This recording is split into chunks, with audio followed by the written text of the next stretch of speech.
Olá, pessoas queridas do meu coração, eu estou a falsa terapeuta energética espiritual e eu tô aqui hoje pra gente conversar sobre a morte, essa passagem que nos assombra muitas vezes, né? Antes da gente começar, eu te convido a se inscrever no canal se você ainda não for inscrito, dá um like nesse vídeo se gostar do conteúdo e compartilha com alguém que pode ser impactado positivamente com esse conteúdo. A morte é aquele trem que vai chegar para todo mundo, ninguém sabe a hora, mas tá todo mundo na filinha. Meu pai costuma dizer que a gente tá na fila, mas a gente não sabe quem tá atrás, quem tá na frente, entendeu? Fica todo mundo assim, quem tá atrás, quem tá na frente. Mas vai chegar para todos nós. E evitar falar dela torna ela pior do que ela pode ser, sabe? É uma experiência natural dessa vida na terceira dimensão, né? Nenhum corpo fica aqui para sempre. Neste corpício aqui, a gente não vai existir para sempre, mas a gente existe para sempre. A gente é eterno, a gente é imortal, mas esse corpo não. Então, a gente começar a se desidentificar deste corpo deixa a morte mais leve. E isso é um processo de, aos poucos, ir se desapegando do corpo. E é sutil porque você, ao mesmo tempo que se desapega do corpo, cuida dele, né? Ele é a sua casa aqui. Então, uma boa metáfora é você pensar numa roupa, que seja num uniforme de escola, e que você vai ter que ficar naquela escola durante um ano. E você não sai rasgando o uniforme, passando com ele numa cerca de arame farpado. Você cuida dele, porque você tem que usar ele por um ano. E é a mesma coisa o nosso corpo físico. E o nosso corpo físico nos permite acessar sensações que trazem informação pra gente o tempo todo. Então eu costumo muito testar no meu corpo mesmo as coisas que eu tô sentindo, sabe? Se aquilo é verdade pra mim ou se não é verdade, num movimento pendular que depois eu posso ensinar pra vocês aqui. É bem simples, mas se vocês procurarem aqui no YouTube vocês acham também, tá? E ouvir a resposta do nosso corpo. Na PNL a gente tinha um exercício sobre isso, sobre conversar com o corpo, que a gente via qual era a resposta da cabeça, qual era a resposta do coração e qual era a resposta dessa região abdominal aqui, das vísceras, né? É um bom indicativo, gente, um exercício simples da gente fazer, mas muito bom para quando a gente precisa tomar alguma decisão. E eu te convido a fazer ele também sobre a morte, sobre como você sente a morte, sabe? Para entender o que está ali por trás. A gente é condicionado e a gente vem com um instinto de sobrevivência que fica um medo da morte ali, né? Tipo, e depois? Tem depois? Tem gente que nem acredita que exista depois. Para mim, hoje, isso não é uma dúvida, mas eu entendo e respeito e honro as pessoas que também discordam. Porque cada um tá aqui vivendo a sua experiência e tá tudo bem. O que a gente precisa entender é que esse corpo vai embora. O que a gente tem aqui de material, com certeza vai embora também. Não vai com a gente, né? Então, a reflexão é o quanto de importância você tá dando para isso. Porque quanto mais apegado a gente tá às coisas materiais e ao nosso corpo, mais a gente sofre na hora da morte. E mesmo que você não acredite em nada, por exemplo, você não acredita na imortalidade do espírito. Se você não acredita na mortalidade do espírito, se para você tudo acaba quando você morre, para que também que você vai ficar perdendo seu tempo e sua energia focando em coisas que vão acabar? Entende? Eu fiz uma reflexão outro dia no Instagram falando sobre as pessoas que não morrem. porque elas seguem vivas na obra delas. E aonde a gente segue vivo também, né? Nas pessoas que a gente importa. Acho que é o Cortella que fala isso, de você trazer para dentro. Então, as pessoas que você traz para dentro, as ações que são trazidas para dentro, elas permanecem depois que a pessoa morre. E aí a gente vê um monte de gente que morreu o corpo, mas a pessoa não morreu. Eu tenho uma dificuldade muito grande de lembrar que pessoas como Dercy Gonçalves, Chico Anísio, Hebe morreram. Para mim, elas não morreram. Não morreram mesmo, mas tipo, é difícil até lembrar que o corpo delas morreu. Porque são pessoas que importaram tanto, são pessoas que entraram tanto no nosso inconsciente que elas se eternizaram em nós. Você já viu aquele filme Viva a Vida é uma Festa? Eu acho sensacional, eu te recomendo muito se você ainda não tiver visto.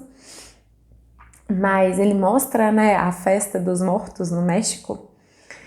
E uma das coisas é que os mortos morrem de novo quando eles não são mais presentes na memória de ninguém que está encarnado. E eu acho isso muito significativo, porque de fato é algo assim que acontece com a gente, né? A gente morre quando a gente já não importa para mais ninguém, quando a gente não toca mais ninguém, quando as pessoas esquecem. Porque às vezes você tá vivo aqui, aparentemente vivo, encarnado num corpo, e não tem vida.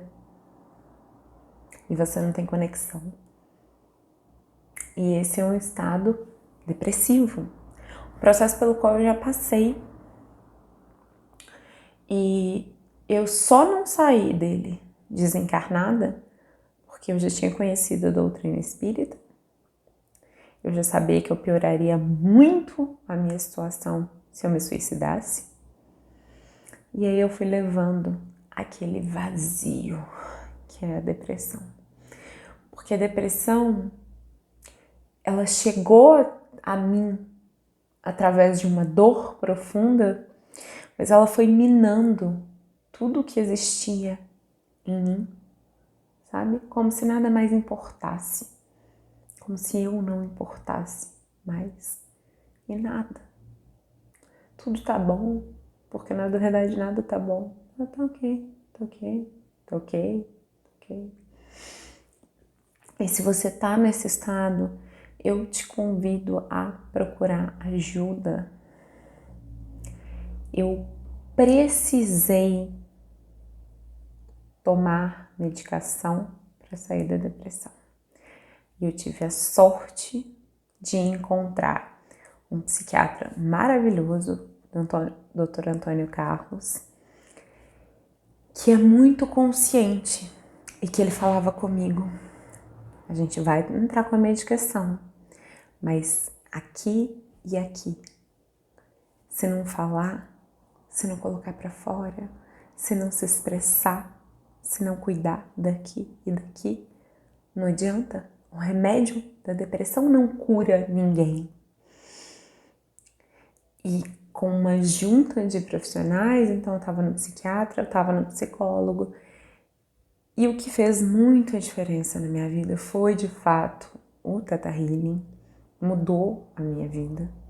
Eu sou eternamente grata a essa terapia por causa disso. E eu não tô menosprezando as outras, entende? Porque eu já cheguei no Theta Healing com uma base de entendimento do que estava se passando, porque eu estava vindo da terapia tradicional. E eu não saí de uma para ir para outra. Eu fiz o Theta Healing como terapia complementar, mas eu percebi o resultado de uma forma muito mais rápida. Porque quando a gente está numa terapia tradicional, a gente vai falando, a gente vai elaborando, mas a gente está trabalhando só o nosso campo mental. Quando a gente vai para uma terapia energética, a gente consegue trabalhar os nossos outros corpos.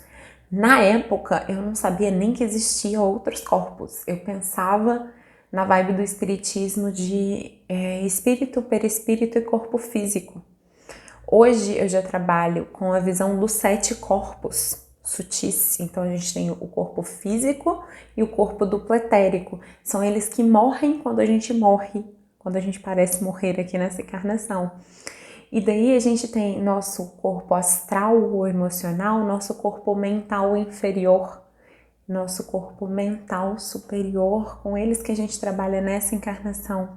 E é por isso também que só a terapia convencional, em alguns momentos, não resolve, porque ela vai trabalhar no corpo mental. Quando o problema, né, a frequência tá no corpo astral ou emocional, ela não consegue limpar, porque você precisa de uma outra abordagem, né? Do mesmo jeito, quando a gente está tratando o corpo físico e o corpo mental, são coisas diferentes. Tá tudo interligado, tá tudo junto, é tudo você, mas são frequências de onda diferentes que a gente precisa trabalhar nelas. E é isso que a gente faz quando a gente está usando o Theta Healing com muita consciência, a metodologia humanoterapeuta. Tudo isso a gente vai trabalhar cada um dos corpos para pegar a massa, o bloco energético, onde está o problema e desfazer aquele bloco, substituir ele por algo que seja melhor pra gente, em geral por amor incondicional, que é uma frequência da qual a gente precisa muito, né? Até porque é disso que a gente é feito. Então o meu convite para você é que você não morra em vida. Se você está passando por um processo depressivo, procure ajuda. Tem muita terapia gratuita disponível na internet, se você procurar. Tem médico, pode conversar comigo, me chama no direct do Instagram que a gente conversa. Mas não fica sozinho, você não tá sozinho. Até porque nós somos todos um, em essência. Não tem ninguém separado aqui. E se você estiver passando pelo desencarne de algum familiar, algum amigo, algum parente, alguma pessoa querida na sua vida, receba meu abraço, viva o seu luto, mas lembra que essa pessoa continua existindo porque ela está dentro de você. Mas não reprime seu luto, vive ele, chora, pode passar pelas 5 fases do luto, nega, barganha, bate o pé, fica revoltado, até aceitar, sabe? Mas não se priva disso também, porque quando a gente se priva disso, a gente está se reprimindo, e quando a gente está se reprimindo, estamos deixando de nos expressar, portanto, estamos deixando de viver, portanto, estamos morrendo em vida. Entende? Deixa aqui nos comentários a sua reflexão sobre esse tema aqui para mim. Se você tiver alguma pergunta, vai ser um prazer interagir com você. Se você gostou desse vídeo, deixa seu like aqui para mim, envia para quem precisar ouvi-lo e eu te vejo na próxima semana. Um beijo grande. Tchau, tchau.